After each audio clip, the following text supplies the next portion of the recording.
Hello and happy International Women's Day. We're streaming our first event of the week. And I'm so happy to be here and bring to our community our special guests, women leaders of our community to help raise the vibe, uplift women all over the country and whoever's going to watch. And hopefully that energy is going to basically be infectious for whoever's watching, and they're going to share it on. And that's the intention of this celebration of Women's Day. Of course, we don't want to ignore the fact that women are naturally always giving and sharing, and they're just naturally, they're such nurturers. But on this platform today, we want to help celebrate those women that are taking the action, being proactive, and are wanting to raise and elevate themselves in business, life, and health, and overall be ready for the world around them. And that's what we call self-mastery, and that's what we offer as a collective on this platform to help you raise your game. So I want to welcome today's guest, Junita Greenwood, and she will be coming on live with us. Hey, now we get started. I'm so happy. Okay, we figured it out. I'm,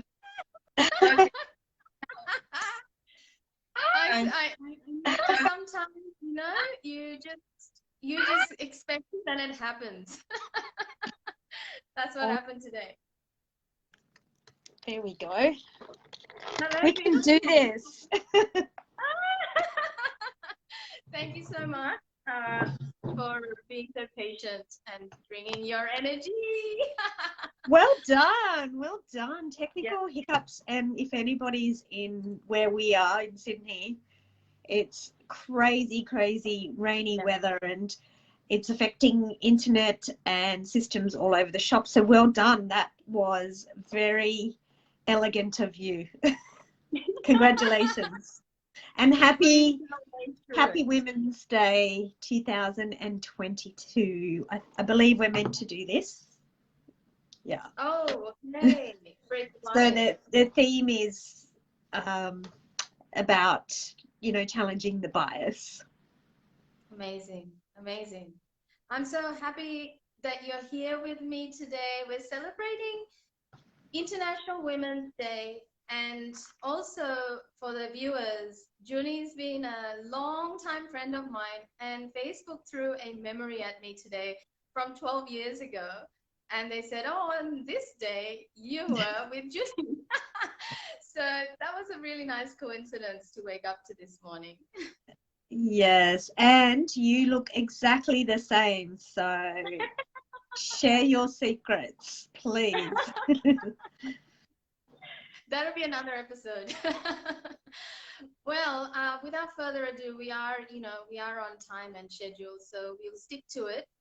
Before we get started, I'd like to say a little bit about the acknowledgement of the elders. So can I start? In the spirit of reconciliation, the Seva Transformation Academy acknowledges the traditional custodians of country throughout Australia and their connections to land, sea, and community. We pay our respect to their elders, past and present, and extend that respect to all Aboriginal and Torres Strait Islander peoples today. All right, so Junie, I call Junie because I have a personal relationship with her, but Junita Greenwood is here to share with us her wisdom, her experience, and her energy about what self-love means to her.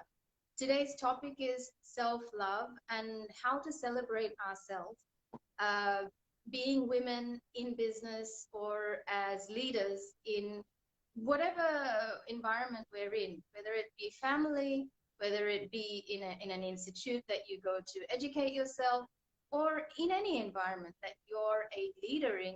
I feel as a self-care routine, self-love, and self appreciation is one of the keys to success and succeeding in this day and age, where this year's theme, it has been globally recognized that we need to break the gender bias. And so I wanted to bring on Junita to share a little bit about her perspective, and together we'll converse on the topic of self-love and celebrating self. Are we ready? We're so ready. We're so ready.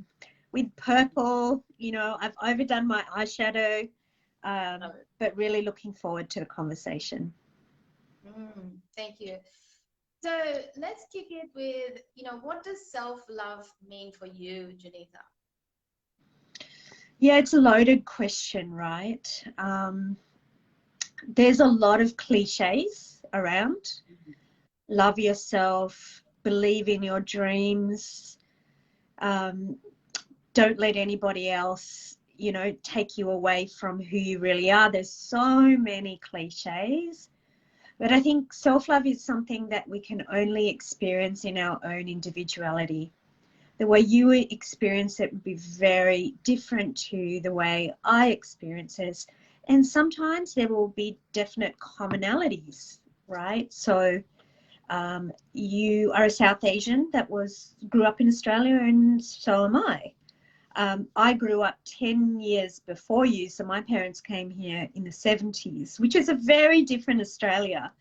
A lot of the millennials forget that. They're used to the age of the internet and having everything on their fingertips, but we never did, and I never did. So back then I remember just really being the only Indian in my school.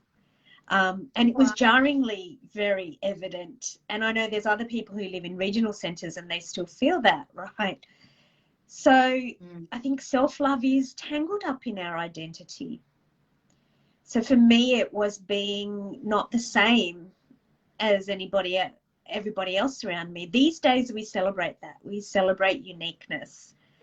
But back then we didn't have as much focus on it. And I think instead of celebrating it, I made meaning of it in my head. And that meaning was, I'm not good enough because I'm not white. We don't eat white food. We have a funny language. And so that meaning really sets in quite young. And your parental upbringing and your community has a lot to do with that. And I want to be very grateful to my parents because they came here with not much and have forged a life and given us everything that we didn't necessarily appreciate back then. So when it comes to what self-love means to me, in a nutshell, it really means understanding your identity and how it fits in with all of the other identities around you, and going really deep. I mean, for me, it was the hard way because we didn't have the internet. Now you can go on and you can join forums like this, but we're not alone. We're not brought into this world alone, and that's the whole point of community, is to help reflect who we are. But then we must move through different levels till we find our uniqueness. For me, it was rebelling, and the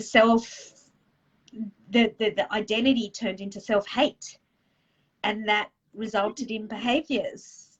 And I'm turning 50 this year, which I don't usually say out loud, but finally landing it, finally getting it, that when something happens to me around me, instead of killing myself first, instead of berating myself in my head first, I take a much more dispassionate view of it and try and be a lot more centered and understand my own biases towards looking at things and question myself first before I question other people.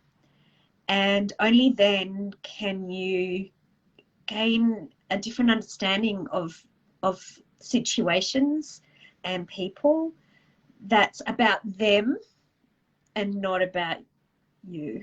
And that sounds contradictory, but when you're fully serving other people genuinely, if they don't serve you back, that's okay. It's okay now, because it's like, that's okay. I believe I've done what I can, and I am loving that situation and the opportunity that I'm getting to have to collaborate and even rumble a little bit.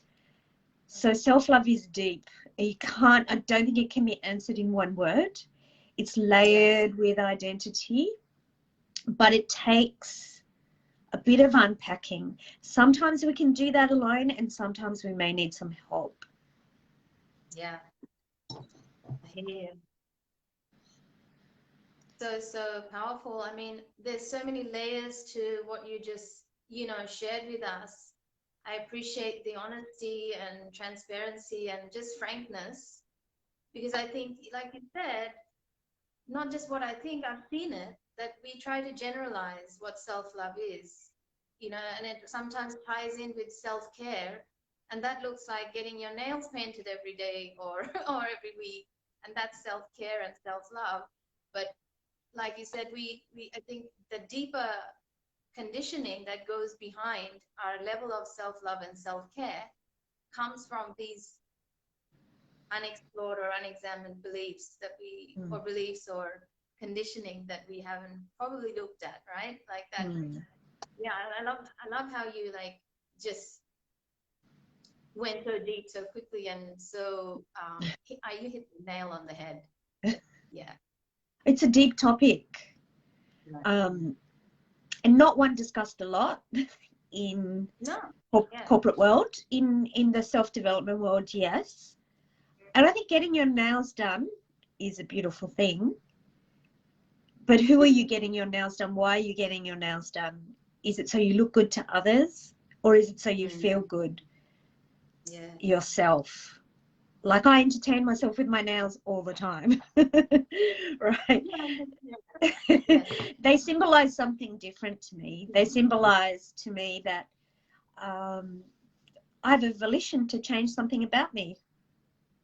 I have a choice, and I can do that in the colors that I like, in the designs that I like. Oh, and then they outgrow, and it's very hard to type.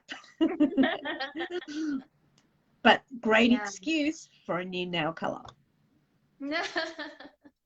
Yeah, that's the downside of painting nails. You have to keep it up.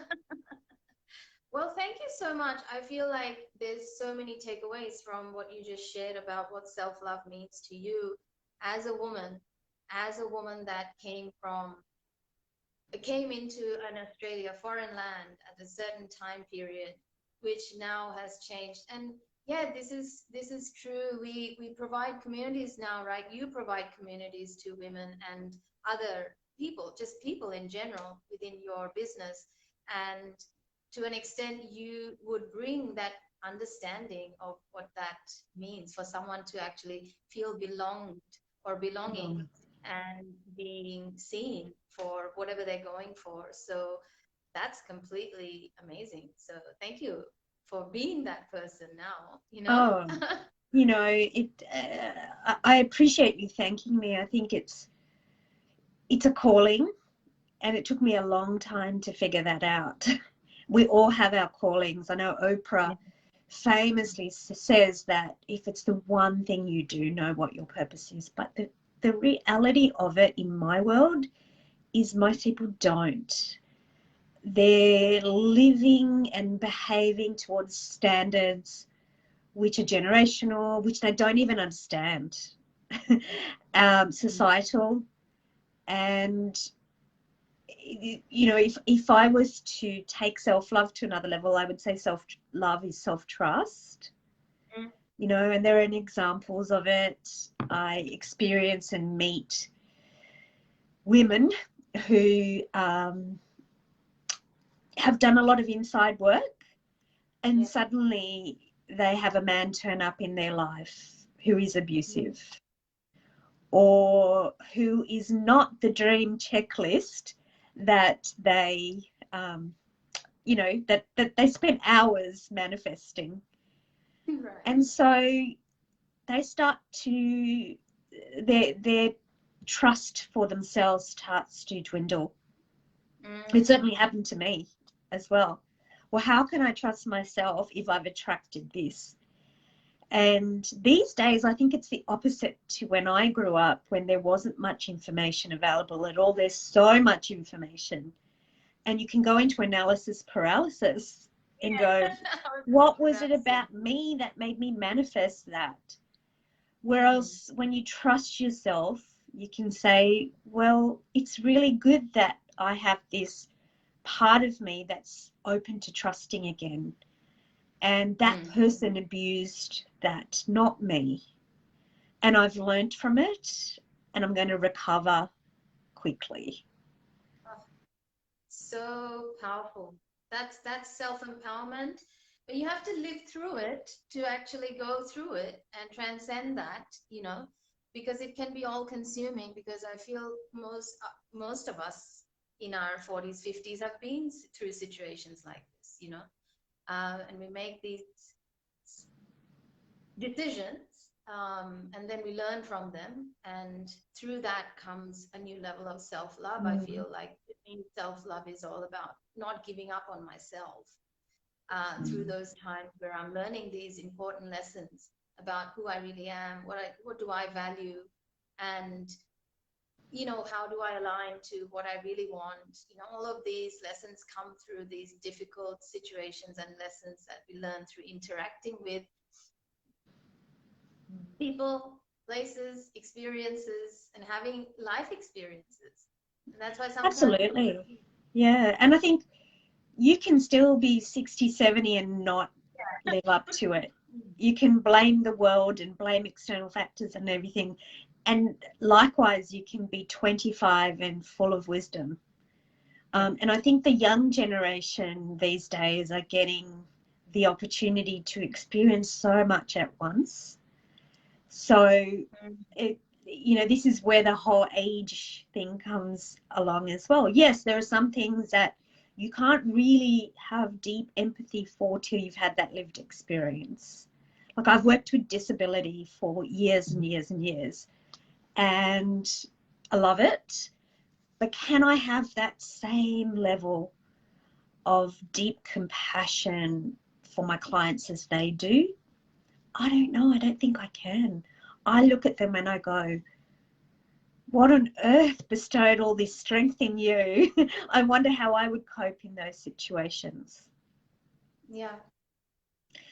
So I think that level of compassion when it comes to other people it's a really good lesson to, if we don't love ourselves for our flaws, our imperfections. You know, there's a beautiful Japanese art form, and I can't remember the name of it because I'm, you know, really bad with my Japanese translations, but it's all about beautiful artworks of pottery that have imperfect or have a break in it, but they fill up the imperfection with gold, which makes them stronger and creates more value for them. And I think that our obstacles are just that.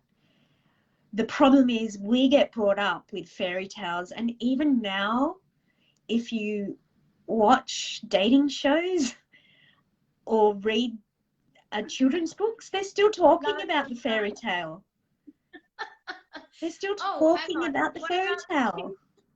Have you seen the Tinder swindler story? Yes. And it's cringe. It's cringe. Yeah. But to have empathy for those girls, you know, I've been through that. Not exact situation, but I can imagine that one can be manipulated like this. Right. But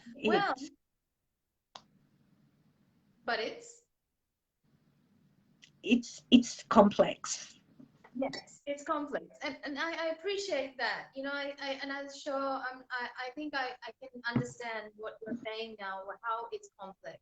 it cannot be just minimized to saying self-love is this for everyone. And so, yeah, wonderful, wonderful, wonderful. And the way you've articulated and pinpointed the landmarks of growing up and, comparing, we can't compare apples for apples.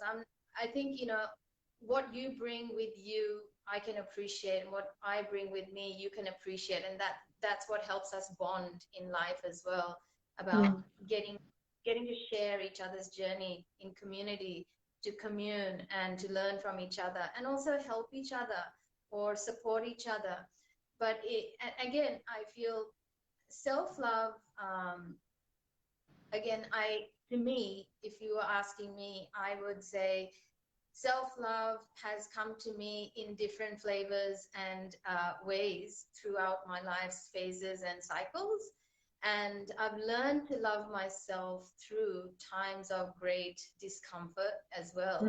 And then now in my 40s, I realize that this is something that's never going to go away, that I'm going to have to learn to back myself, learn to support myself. And this is what brought me to Ayurveda and yoga, in the first place, because it helped me learn that, without this self-awareness of the fact that there is this self,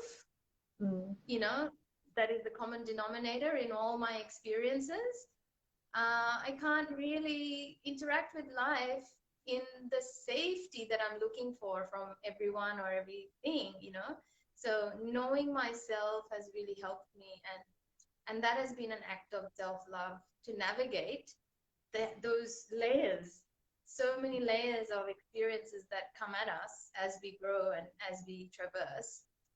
But I feel this is where friends like you, friends that do the journey, really, really make the difference. It helps you elevate the conversation to a place where you're like, you know what?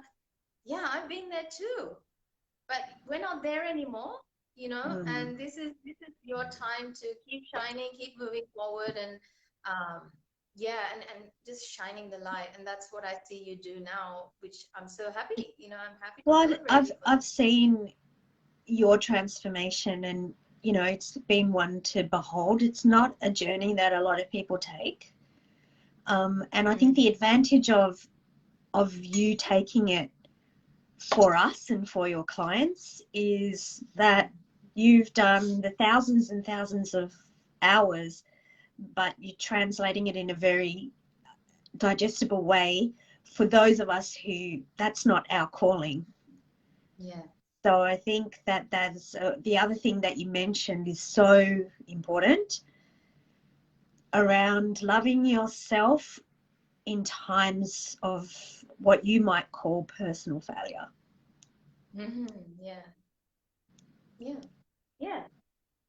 Any discomfort, really. I mean, Discomfort. One thing I learned in my late 30s is that I decided to stop taking painkillers for period pain. I decided to stop it because I felt like, there's something about me that I'm not willing to feel here. And I'm just trying to numb myself away with Panadol, Naprogesics, whatever, just to be able to do my day more smoothly. But it was me really neglecting my own body's need. And then, of course, learning about what Ayurveda had to teach about this, but why we do get cramps, why does our body have these pains, and learning to manage that. And then that's one of the journeys a woman gets to take as well, toward herself through the body, and it's another topic for another day. But I feel like this is, like you said, it's deep. And at the same time, there's so much I've taken away from what you've just shared, because through each other's conversations, we learn how to look at life and, acknowledge and champion each other. Yeah. So thank you for championing me today as well. Pleasure, treasure. I recently read a post on your page, which said, what you think about me is none of my business, which sort of got me to stop scrolling, and I had to think about it. And I thought, okay, what does that mean? And to me, and this meant to me about how many clients and my own experiences that I've faced in my life where I have given my power away, and I've seen other people give their power away to either someone superior to them or in family, friendships, Mhm. partnerships, etc. About approval. Is that what it means? What did it mean for you? Can you shed a bit of light on that, Faye? That Because we it's a take it serious. fantastic quote, and it got a lot of engagement. And in true disclosure, that quote comes Yeah. from one of my clients. So Daniela, if you're watching, brilliant work right there. And it's actually something that she came up with during one of our sessions. It was an Mm. aha moment for her. And it goes to the point that I can't control Yeah. your thinking style. I can control my thinking style and how I want to behave towards you. If Mm-hmm. you don't like me for that, or if you don't disagree, or if you disagree with that, I will respect it, but I won't Mm. obsess over it. Wow. Easier said than done. Yeah. Easier said than done. Like, where when you're in business and you're posting and you're having to do everything around marketing, then wear the chief communication hat, swap that around to the chief social media hat. There's so much to Mm. do, and so you have to ask yourself, how do I get my approval? And social Yeah. media, we're taught in marketing that there's, you've got to do A/B testing and show up consistently in Yeah. all your different platforms with the personality that you need to. And if you don't see engagement on that, it's such an easy thing for you to make meaning of it, to say, Yeah. I'm not doing the right thing. They're not watching me. They don't like what I'm doing. Now, I don't want to take away from the whole world of marketing and branding. There is some science behind it. But I know for me, sometimes I post stuff. Yeah, I hang out a lot on LinkedIn mostly. And there's not a lot of viewership. Sometimes the smallest thing will get 2,000 views and a lot of Yeah. engagement. But then suddenly someone will reach out on Mm-hmm. Messenger to say, I'm really interested. And just out of the blue, they haven't liked anything, but they've been following you. And I think that's what you do in life, is surround yourself with people Yeah. who can be additive. And that Yes. includes when you're having conflict with people.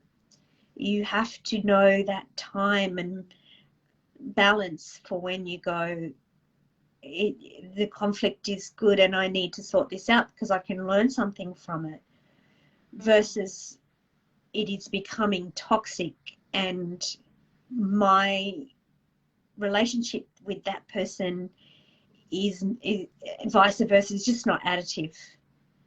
So you need to make Yeah. some tough decisions. It's how you make them that centers your soul.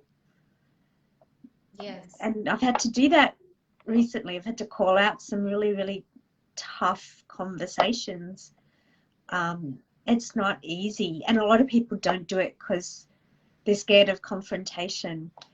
And Yeah. I love confrontation, said no one ever. But again, it's a skill. It's a skill we need to develop. That's why we do coaching, because all of Yes. this is skills we can break down and brick by brick build, Mm. layer, create a competency around it. And when you have a skill and a competency around something, you don't think twice, you just know how to pull it. Yeah. And I'm still learning. I still Mm. look up to the gurus of the world who are so elegant and rhythmic about how they do this. Mm. But I think that skill building is also related to self-love. versus being comfortable. And I think it goes back to the fairy tale. Fairy tale stories are all about a life that is just like this, whereas life is like this. Yeah. And the only way you survive that wave is by adopting some behavioral flexibility.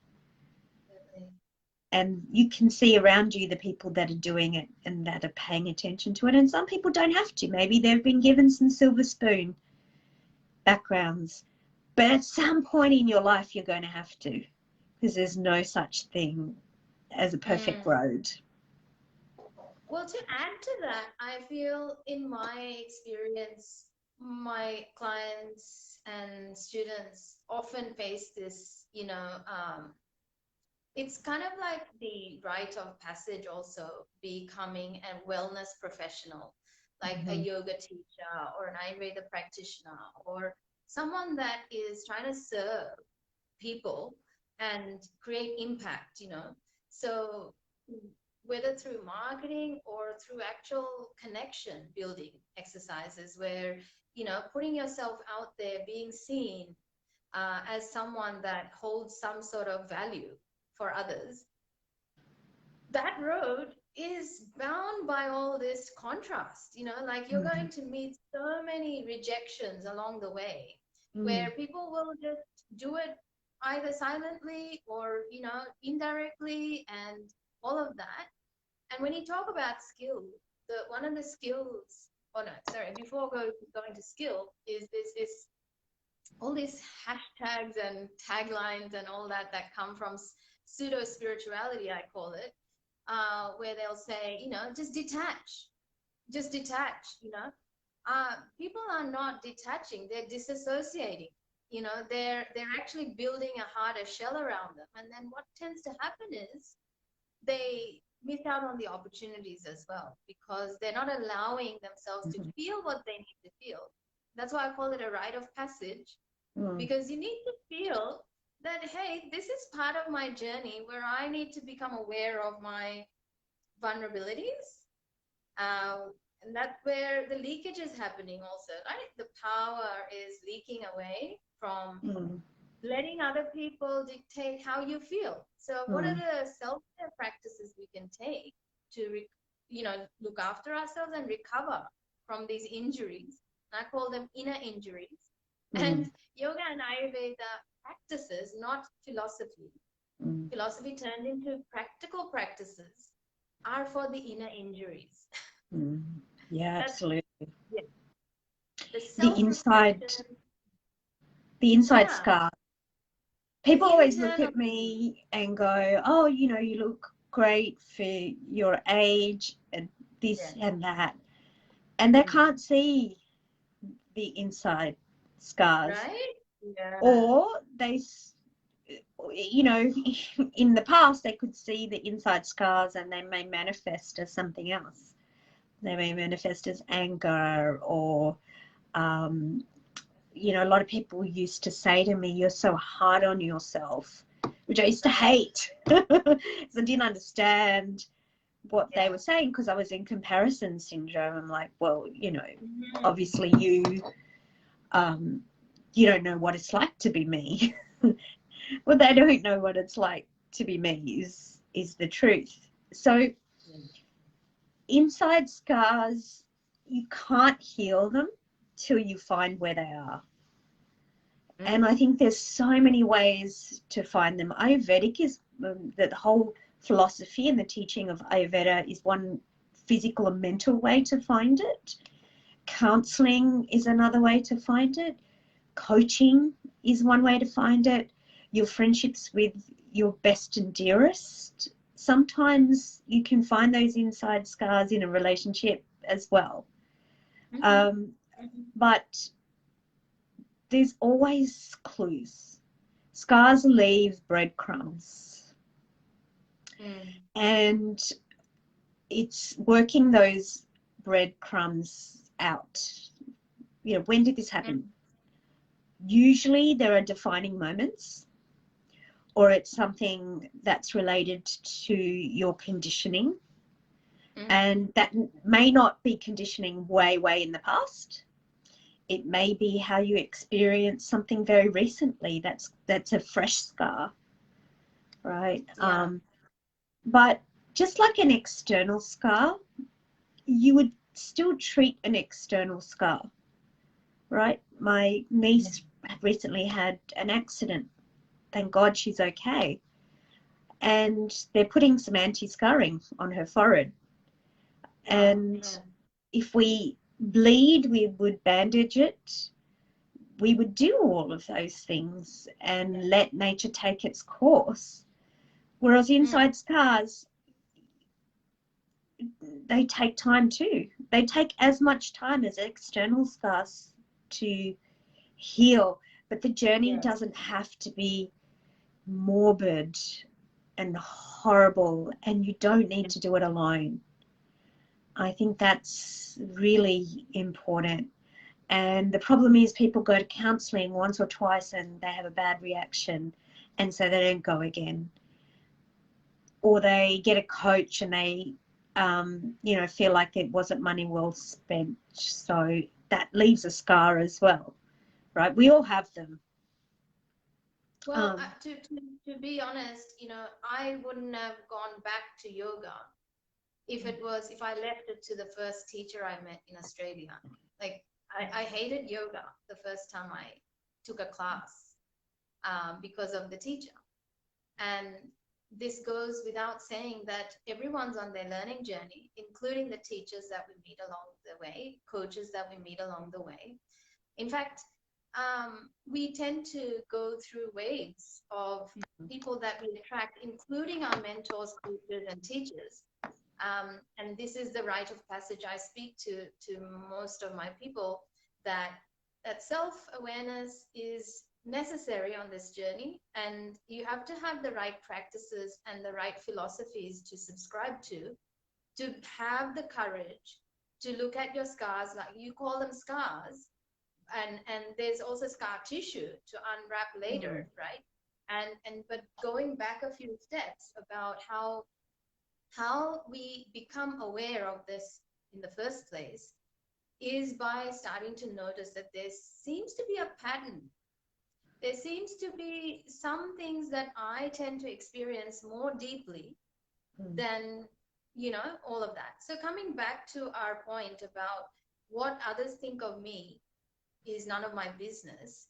It's a really good power statement for all women, number one, because it's Women's Day today, but then also all professionals that are service-based professionals, because it's something that we have to learn and build skills towards and be super diligent about not turning stone cold in the persuasion of this state or status where, oh, it's just water off my back, water off the duck's back.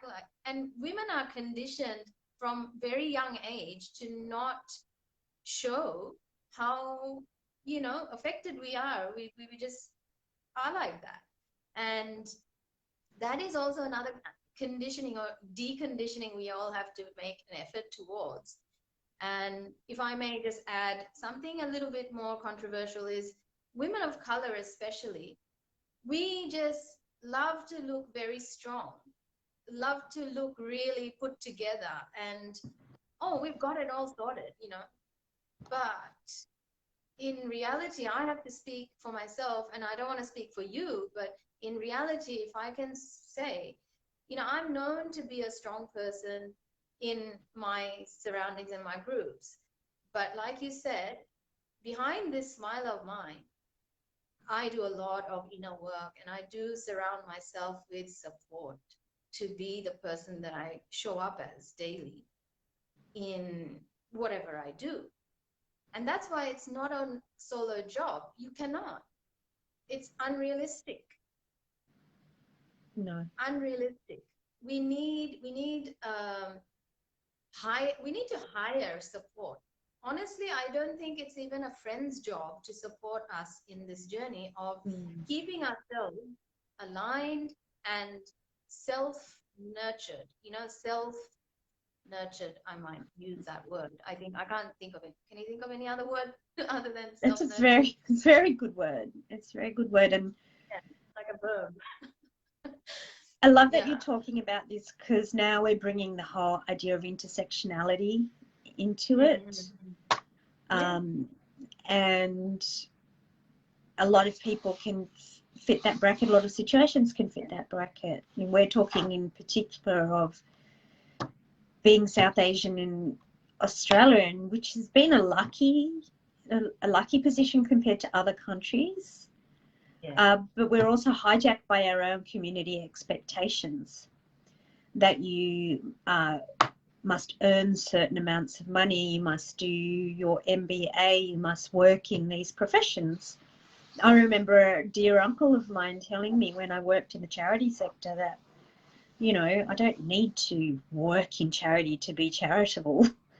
Right. I mean, how would he know? He had a different upbringing. He had a different map of the world than I did. But it hurt me. I carried that scar for a long time. You know, I carried scars where aunties would say, oh, Indian girls just don't do that. And I'm an Indian girl that just did that, so shame on me.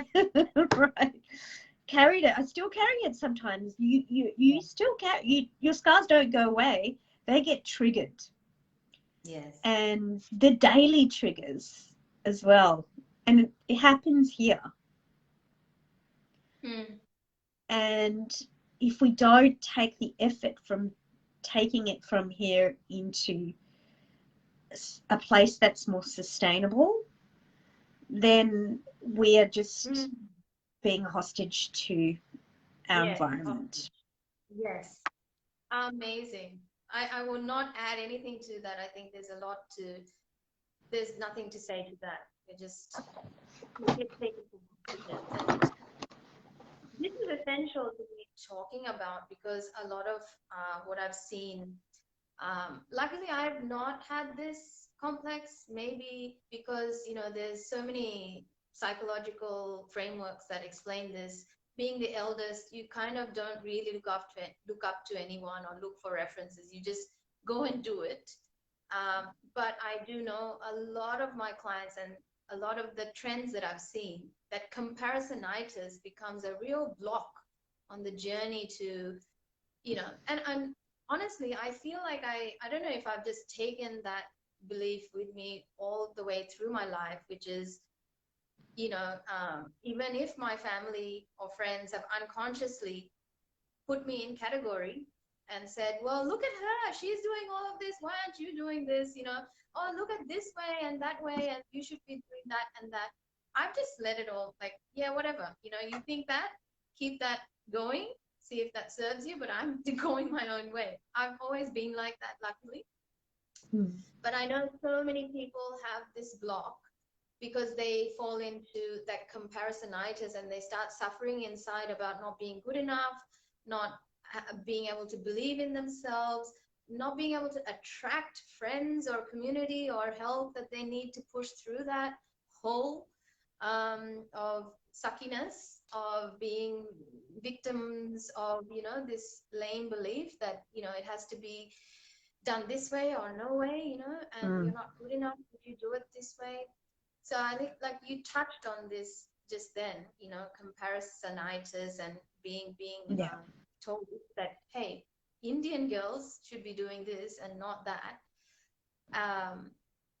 I would say it's a full Asian generalization there. All parts of Asia. And I think if you look back to the roots of where that all came from, it came from the caste system, right? Yeah. That in order to be successful in the world, you must move up and you must prove to everyone that you have something that they don't have.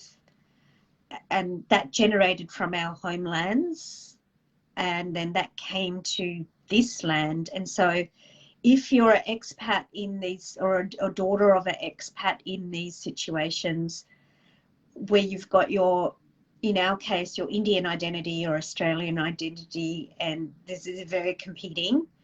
And I struggled with that a lot growing up. It was quite damaging for me. I did a lot of comparison. It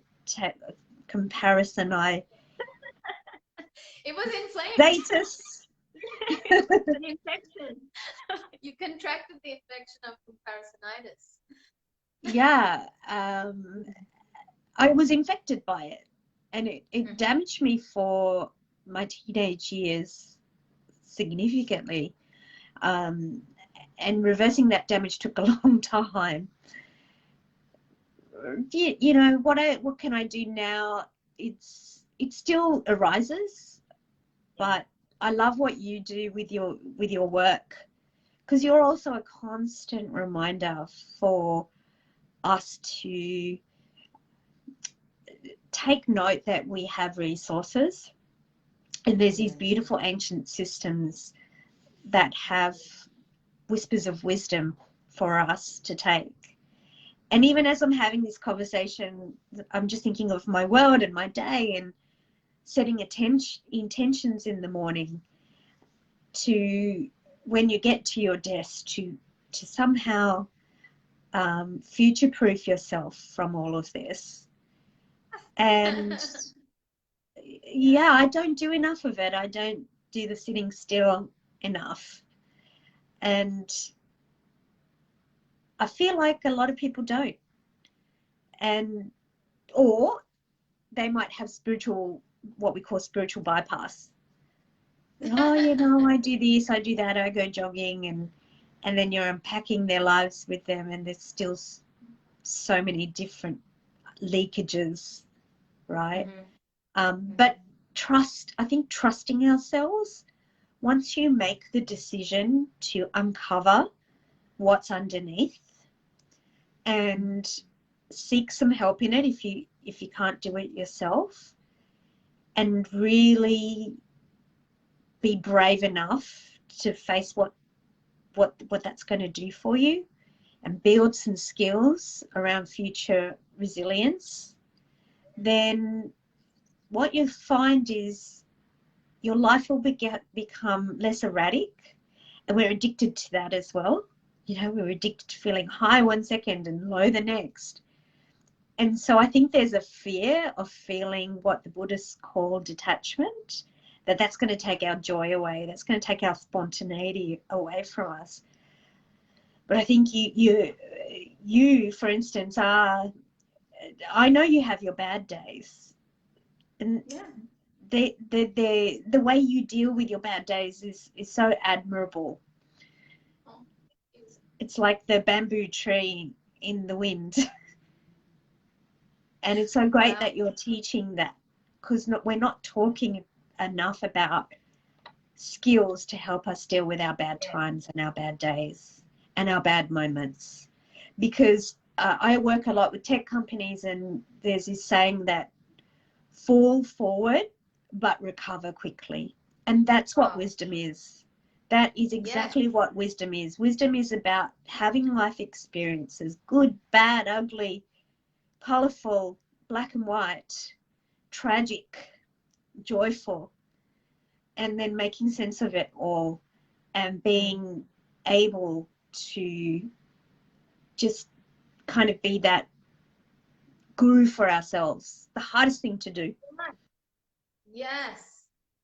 Yes, exactly. The inner guru, you know, I want to move forward with this thought, and I want to put this seed into every woman watching today in your minds, that the guru is within, and the guru is in everything around, in all relationships we have with all things, people, places, relationships, experiences, but the guru is within. And the daringness has to be there. Just watch us, you know, if I'm being able to demonstrate it for you, take it from me and use it, you know, don't worry, you won't sink. And same with Junita, you know, if you're seeing it from us today, take it and use it, that there is nothing to fear, because what holds us back today, it's only because that guru just needs to be awakened. You know, that guru just needs to go, right, what is the voice of the Sounding guru like anyway? Tony Robbins now. Awaken the From guru my within. experience. Yeah, there you go. Well, Tony Robbins is me too then. All I'm saying is what I felt mostly within myself is, what is the guru and why would I want to talk to a guru? It is a voice of calmness, knowingness, you know, surety, and knowing that everything is going to be okay. So do it anyway. You know, like comparisonitis is a block. I call it a block because it holds you back into this victimized mindset where you believe and you've taken it and you've swallowed it, digested it, and embodied it, that nah, that's never going to be possible for me. But then you see women doing it, doing what you want to do and what your desire is, and then you think it's not for you. But why? You know, this is why, because you haven't believed that the guru is within. The guru is within, you know, that state of calm. And there are skills, like we say, there are skills to get there. I do have my bad days, and I do have my bad days, but I have my practices to back me, and community and colleagues who I call friends. Part of the upbringing that we have through high school, uni, or post-uni, etc., it's all about realizing what we need to align to, what sort of people we need to surround ourselves with.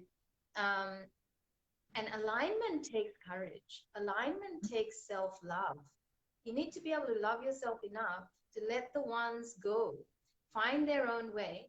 And don't worry, you'll meet again. No one goes away. Deepak Chopra's quote really always sticks with me whenever I see a relationship with a person dissolving and going. I always remember it. And he says, relationships never end. They just change, you know, and I love that. And it really reminds me like, well, it's okay. Everyone needs space to grow. And as an act of courage for, you know, or encouragement, we need to let people go. As do we need to encourage ourselves to go in the direction we need to go. And that, you know, and that's kind of like, and we need to let our self-hate go. Yeah. I think that some people feel like they don't have it, that they've conquered it, they've worked on it, but it's like the residual breakage of tissue. There still needs to be parts that are always operated on, and it's our responsibility to see that. Yes, there was a, exactly. And the responsibility comes from actually being open to, you know, open to hearing, listening, seeing what's in front of you. And so when I think back, one of my dear friends, he's passed away, Prabhu, we were at a yoga and meditation retreat, and I was suffering from a problem that I was dealing with. It was something to do with something, I don't know. Well, I was suffering. But I went to Prabhu, I'm like, when is this going to go away? When am I going to just get over all this stuff? This is bullshit. And he said, darling, you can't see shadows if you're not in the presence of light. That's good old Prabhu's wisdom coming from, and that's stuff that's in you now. Yes. And that's the thing, it's a reminder on my bad days that, hey, I'm having a bad day because I'm moving towards something good and I'm doing the work. So don't get, you know, scared and take 20 steps back. Just go with it. Let yourself have the bad day. Let yourself have the self-doubt and still keep asking for what you want. What I do is in my good times, when I've got that higher energy and I've got that flow, I need to consciously say that I need to reserve some energy and package some of this. So when the drought comes or whatever comes, I have that to draw on. But that takes a next level of preparation. And mind you, that is a boundary that you have got in place with yourself, because that's also something I teach, which is, energy management, sustainability, because our reactivity includes all the positive reactivity too, like just getting really knee-jerk reaction to everything that happens to us, can really sweep us from like a pendulum, So yeah, really, really, that's you role modeling to your clients and your tribe that, hey, no, you know what, good or bad, again, that's Buddhism, again, detachment, like it is what it is, but you can enjoy it, but then don't get swept away by it. Yeah. But moving on to that in itself, celebrations. How do you like to be celebrated, and what do you do? Like, how do you celebrate yourself? I probably don't do enough of that, to be honest. I think I do by opening a nice glass of Pinot. Yeah. Or doing my nails, which is very external. In terms of internal celebration, I'll be honest with you, I'll probably have to sign up for one of your courses. I work with a lot of growing organizations, and we talk about this. We're so fast moving that sometimes we stop and forget to celebrate. Yeah. And I have to be honest, when you ask me that question, I'm not doing enough of that. And I can see where in my life that is landing and playing out. I think want to share one example? Can you? Where I'm not doing enough of celebrating myself. No, and how it's showing up. Okay, so how it's showing up is maybe always like thinking about the deficit in my results versus the seeds that I've planted, wanting that instant gratification, and not acknowledging that some things like nurturing relationships take time. So how would I celebrate myself in that situation? What would that look like? Is what I'm trying to make it look like is I organize things now. So I organize business development in my diary.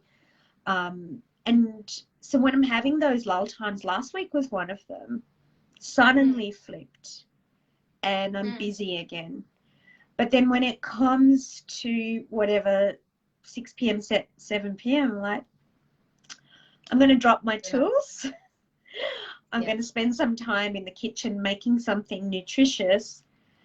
And I'm happy to say this, I'm going to indulge in some very mindless television with my husband that other people would maybe turn their noses up at, but it's my relaxation, and I've done what I needed to do during my on time. So I don't need to feel guilty about it because I've got a plan for the week. Great. Well, that's great. The honesty is so important, because why I ask that is because, we're not experts at this. I don't do it as much as I talk about it.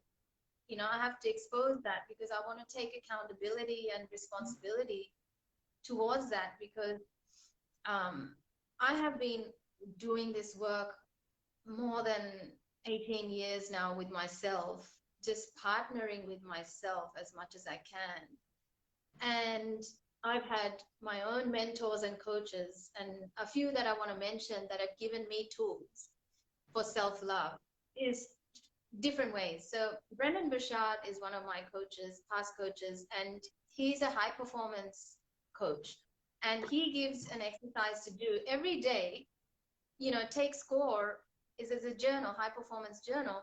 You write down what is one thing that you are so delighted about that you did today, And then another one from Marissa Peers. She's a hypnotherapist, psychologist, right? Yeah.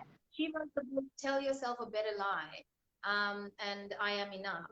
And she talks about, ask yourself what is something that you're wanting to hear from others? Like, what would be those sentences? Like, do you want your partner to say, you are the best thing that happened to me, and I love you, or you matter, you're so significant, darling, you know, things that we didn't get. Those are sentences you have to make a habit of saying to yourself. I love that. Yeah, it's powerful when I do it, honestly. And then there are days where I've got too many things going on, too many practices going on. So, you know, it's okay to come in and out with practices. But I believe in having things in my toolbox to pick and choose from, and just do it, you know, a little bit every day. And then one more I learned along the journey of from my money mindset coach, Denise Duffield Thomas. She helped us create a Excel spreadsheet. Just keep it on your Google Drive, and every time something good happens, like celebration worthy, go ahead and write it out and just make a list of it, inventory, big or small, win.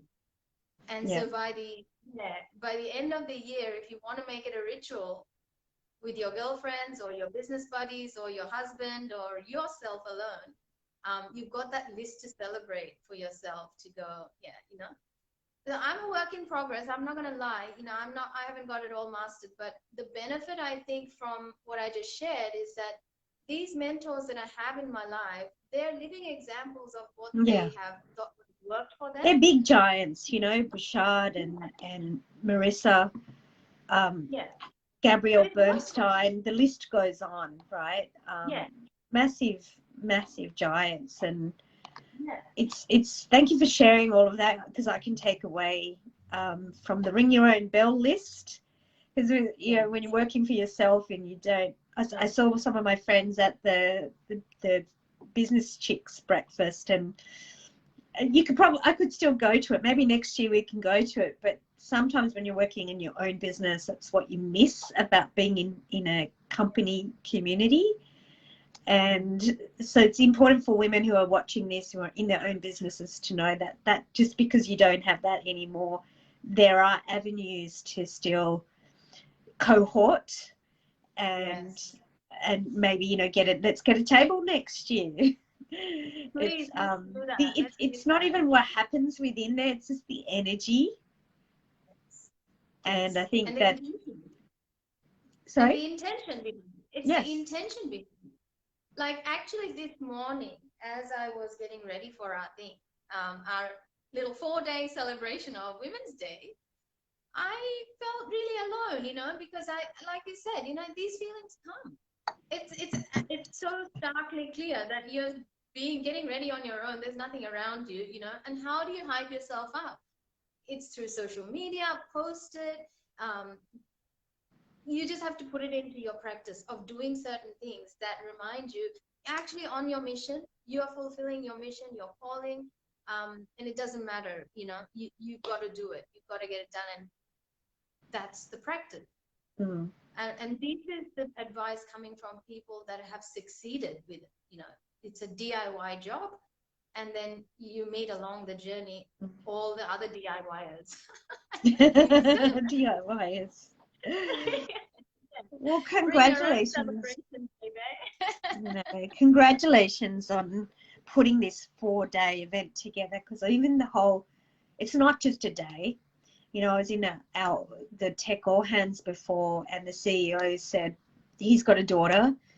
Said it's not just a day, it's the way we think. It's an ongoing mindset. And I love that you've taken out a few days this week to create a narrative from your hosts, from your guests as well. So honored to be part of that. Thank you. It's cool to be number one. Yes. So I'm celebrating you and all of us today. You know, you're kicking it off, and I hope you feel celebrated today. Just before we finish up, we've got 2 more things. Just one thing. Let's do a quick brainstorm together and to give ideas. I think we've already got 3 ideas that I just shared before about celebrating self, how to do that. But can we come up with 7 more, just for the listeners and viewers? so that they can actually take action and participate in our giveaway today? What's Wow, what comes? so you want 10 altogether? Yeah, 10 Celebrate. altogether. How to celebrate self. Yeah. Yeah, and some of it not everything needs to be internal. So I even think that one of the beautiful things we have as women is makeup. Yeah. And you can, I actually love my eyeshadow palette list. And we can celebrate ourselves through using our makeup to, you know, create a piece of design for the day. Yes. Yes. To me, I completely agree. I mean, I love putting makeup on to celebrate myself, appreciate my features and all that. And I also love wearing colors. I love wearing colors that brighten my mood. And Natasha's going, love that makeup. and clothes that make me feel elated in energy, like colors. Yeah, and jewelry. I love Well, big maybe earrings. we should ask some of the people watching what they feel. Why don't we? Yeah, please share. This is actually, you know, please keep sharing in the comments section, because everyone can take away from what you currently do, what you know. So definitely. And just for us to add to your list from our side, we'll wrap up with 2 more if you want. What's 2 more that comes to mind to you? How to celebrate. Okay. One of the ones that I have recently really started to amplify the practice on is what I call Seva culture. So it's just slowing down a bit, and for instance, when you're eating your food, to really enjoy it and visualize it nourishing you and supporting you and saying good on you. You know, it's a bit out there, but I feel like it's making me enjoy my meals more, or my discussions and my moments with people a bit more. That savor culture. That is actually Ayurvedic. It is helping you create enzymes, and your juices are flowing when you do that, you know, and so your body is going to receive the nourishment, the celebration of health. Amazing. So I think we can leave it there. We've got 6 or 7 here. So viewers, when you're listening, we're going to want you to actually write in the comments box to enter into the giveaway prize today. Yeah, to respond and claim your prize. So talking about giveaway, Junie, do you want to announce what you're generously giving away? Sure. So my prices are going up soon, but before they do, I'm happy to give away a free coaching session, 1 hour. It's worth $350 at the moment, but it's going to be worth a bit more. In my coaching sessions, I give you a lot more than that hour in terms of some tools to help you with. So if you're in for it and you want to let me know what part of your life would you like to exercise more self-love in, whether that's career, relationship, self-identity, heaps of tools available. Would love to rumble with a worthy benefactor. Wow. So one person gets that. And so what do they need to qualify to do that? Is it first come, first serve that does all the things on the list we've given them? So we're going to post in the look, comments. I love that you're doing this, because I recently also applied to a scholarship, a person of color scholarship with a manifestation academy, and I was accepted. So I wanted to give it forward. I think it's really about just letting me know why this is important to you, in going deeper with yourself. All right. So just to summarize, you need to, I'm going to post a picture in the comments later on to give you the steps. There's 3 or 4 steps to win this prize that Junie is giving away.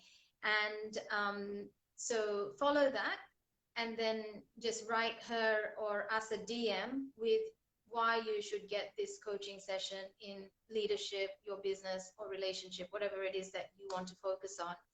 And yeah, all the best to you participants and entries. I really want to allow us to today, I really want to not allow us, I really want to celebrate us today, having come so far on our journeys that we can share our energies and give it away to people and women of all ages, all places. And even though we mentioned women of color a lot, I don't normally identify and propagate all of that. I really want to honor all women in our lives because all your cultures have their own hardships. All of us are with you on this journey, but there are certain things that we are sharing common ground in, and that is this inner leader within, and we need to nurture her, and we need to come out of, you know, all the hardships, and we can make it happen together. And so, Junie, really thank you from the bottom of my heart that you came on and you, for the goddess that you always are. No. Thank you for facilitating this so beautifully. Awesome. Namaste. Namaste. Much love.